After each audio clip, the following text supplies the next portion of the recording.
రోహిత్ని నన్ను కిడ్నాప్ చేశారు, ఒక అడవిలోకి తీసుకెళ్లి వదిలేశారు. అండ్ ఎలాంటి దొంగతనం గానీ డిమాండ్ గానీ డబ్బులు గానీ ఏమి అడగలేదు. అసలు దీనిలో ఎలాంటి లాజిక్కే లేదు కదా. అయినా వీటన్నిటితో పాటు ఎవరు మేము చెప్పింది నమ్మటం లేదు. కానీ మీరు నమ్ముతున్నారు కదా నర్మదా ఆంటీ. అఫ్కోర్స్ రేఖ, నాకు నీ మీద పూర్తి నమ్మకం ఉంది. కానీ ఇప్పుడు విషయం నమ్మకం గురించి కాదు. ఇప్పుడు నువ్వు ఆలోచించాల్సింది ఒకటే, ఇంతకీ అసలు ఎవరది? మీ ఇద్దరిని దూరం చేస్తే ఎవరికి లాభం ఉంటుంది? మీరు చెప్పేది నిజమే ఆంటీ. ఎవరైతే ఇదంతా చేస్తున్నారో వాళ్ళు చాలా బాగా ప్లాన్ చేస్తున్నారు. నేనొకటి చెప్పనా? లేదు అంటే నేను కూడా ఇదే చెప్పాలనుకుంటున్నాను. నువ్వు చెప్పిన దానికి పూర్తిగా అంగీకరిస్తున్నాను. ఇదంతా ఎవరో కావాలని చేస్తున్నట్టుగానే అనిపిస్తోంది. రేఖ, నీకు రాఘవ్కి మధ్య ఈ తుఫాను వచ్చినప్పుడు అప్పుడు నువ్వు ప్రశాంతంగా కూర్చుని ఆలోచించు. ఇంతకీ ఎవరది? మీ ఇద్దరిని వేరు చేస్తే ఎవరికి ఏం ప్రయోజనం? అది ఆలోచించు. అంటే రాఘవ్కి బిజినెస్ లో ఉన్న శత్రువుల పని కూడా అయ్యుండొచ్చు కదా నర్మదా. అది ఏంటంటే అంటే రాఘవ ఇంత తక్కువ కాలంలో పెద్దగా సక్సెస్ అయిపోయాడు కదా. ఈ ఊళ్ళో తనని చూసి చాలా మంది అసూయపడతారు.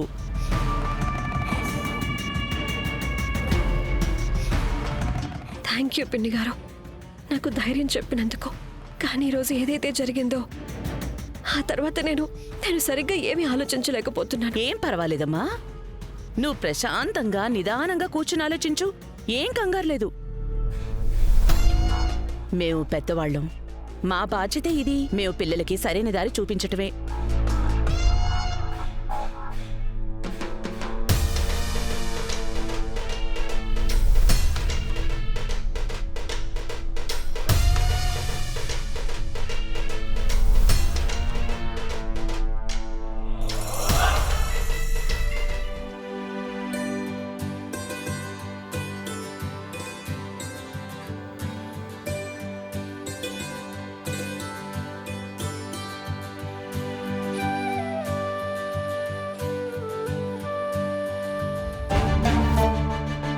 రాఘవ్,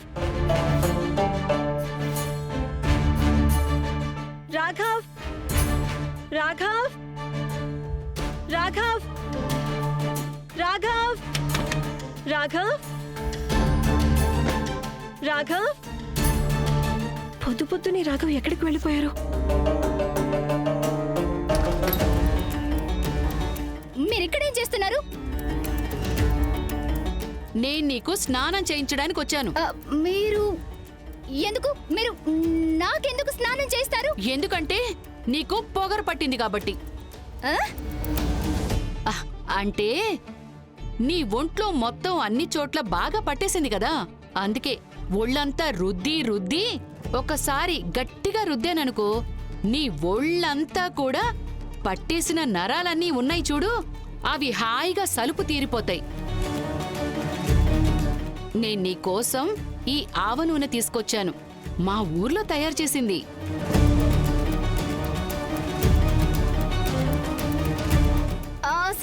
అసలేంటి మీరు పిచ్చిగా మాట్లాడుతున్నారు? నేను చిన్నపిల్లనా? నా అంతటి నేను స్నానం చేయలేనా?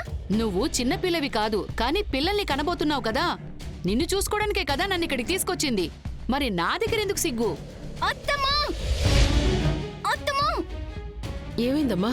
అసలేం జరుగుతుంది ఇంట్లో? ఈవిని చూడండి, ఈవిడ నాకు స్నానం చేస్తారంట. నాకేమైనా కాలు చేతులు లేవా నేను స్నానం చేయకపోవడానికి? అత్తమ్మ, నేను చెప్తున్నాను, ముందు వీని ఇక్కడ నుంచి పంపించండి, లేదంటే నేను ఏదైనా తప్పుగా మాట్లాడితే మీరు బాధపడాల్సి వస్తుంది. అబ్బబ్బబ్బబ్బబ్బా, ఏంటి అమ్మ ఇలా కొట్టినట్టు మాట్లాడుతోంది? ఇంత బుద్ధి లేని పొగరబొత్తు కోడల్ని ఎక్కడి నుంచి తీసుకొచ్చావు దేవిక? ఏంటి ఏమన్నారు? ఉన్నతి, నువ్వు ప్లీజ్ ఈవిడ మాటల్ని తప్పుగా తీసుకోవద్దు. యమున పిన్ని, మీరు కొంచెం శాంతించండి. మీరు పదండి, నాతో పదండి పదండి. ఈ ముసల్దాన్ని ఏదో ఒకటి చేసి తీరాల్సిందే. హలో భాస్కర్, రాఘవ్ ఆఫీస్కి వచ్చారా? సరే, మీరు ఎక్కడున్నారు Raghav? Hello sky view club, mister Raghav Suryavanshi అక్కడ ఉన్నారా? Thank you.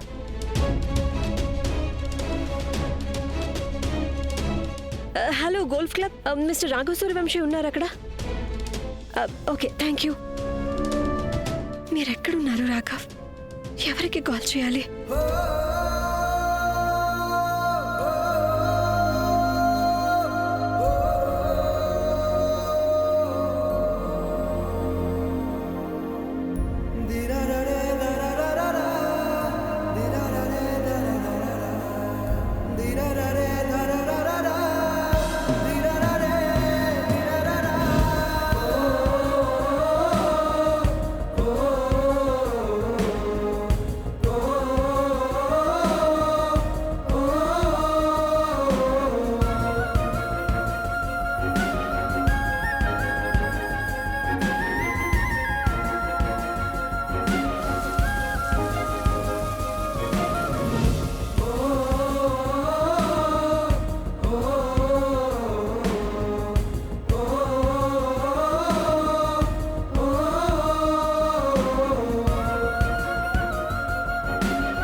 రాఘవ్కి రోహిత్ అంటే ఇష్టం ఉండదు.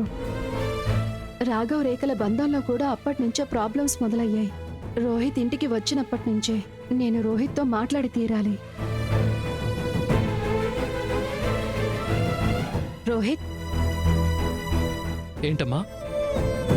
నీకు తెలుసా ఈ రోజు పొద్దున్నే రాఘవ్ ఎక్కడికో బయటికి వెళ్ళాడు. రేఖ కూడా వెతుకుతుంది. నువ్వేమైనా తన్ని చూసావా? రాఘవేం చిన్నపిల్లాడు కాదమ్మా. తన గురించి తను చూసుకోగలడు. రేఖ అతనికి బేబీ సెట్టింగ్ చేయాల్సిన అవసరం లేదు. నువ్వేం దిగులు పడకు, తను వచ్చేస్తాడు. నీకు తెలుసా రోహిత్, నేను రాఘవ్ ముఖంలో ఇలానే చింత లేకపోవడం చూశాను. నువ్వు రేఖ నిన్న రాత్రి ఇంటికి రాలేకపోయినప్పుడు ఒకరినొకరు అర్థం చేసుకోరు, ఇంకా జాగ్రత్తగా చూసుకోరు. మీరిద్దరూ ఒకరినొకరు భరించలేకపోతున్నారు కూడా. నువ్వు కూడా అన్కంఫర్టబుల్గా అవుతా, తను కూడా బాధపడతాడు. నాకు కూడా నువ్వు ఇంటికి తిరిగి వెళ్ళిపోవడం మంచిదనిపిస్తుంది. వాట్? అవును రోహిత్, నేను దీని గురించి బాగా ఆలోచించాను. ఇంకా నాకు కూడా అనిపిస్తుంది ప్రాబ్లమ్స్ అన్నింటికీ మూలం నేను రాఘవ్ దగ్గర చేసిన మొండిపట్టు. నిన్నిక్కడికి తీసుకురమ్మని చెప్పడమే. నేను అడగకపోయింటే తను నిన్నిక్కడికి తీసుకొచ్చేవాడే కాదు. రేఖ రాఘవుల బంధానికి ఇబ్బంది వచ్చేది కాదు. అమ్మా, ప్రాబ్లం ఎక్కడుందో నువ్వు అక్కడ చూడకుండా ఇంకెక్కడో ఎందుకు చూస్తున్నావు? ఇక్కడ ప్రాబ్లం కేవలం రాఘవ్ ఇన్సెక్యూరిటీ మాత్రమే. రాఘవ్ చీప్గా ఆలోచించటమే, తను మాటిమాటికి చూపించే కోపం. అంతేగాని నువ్వో నేనో రేఖో కాదు. సరే కానీ అమ్మా, ఒకవేళ రాఘవ్కి మనతో ఉండటం కంఫర్టబుల్గా లేకపోతే దాని కారణంగా నువ్వు నేను ఎందుకు దూరంగా ఉండాలి? చూడమ్మా, ఈసారి గనక నేను ఇంట్లోంచి వెళ్తే నిన్ను కూడా నాతో పాటు తీసుకెళ్తాను, లేదంటే నేను వెళ్ళను.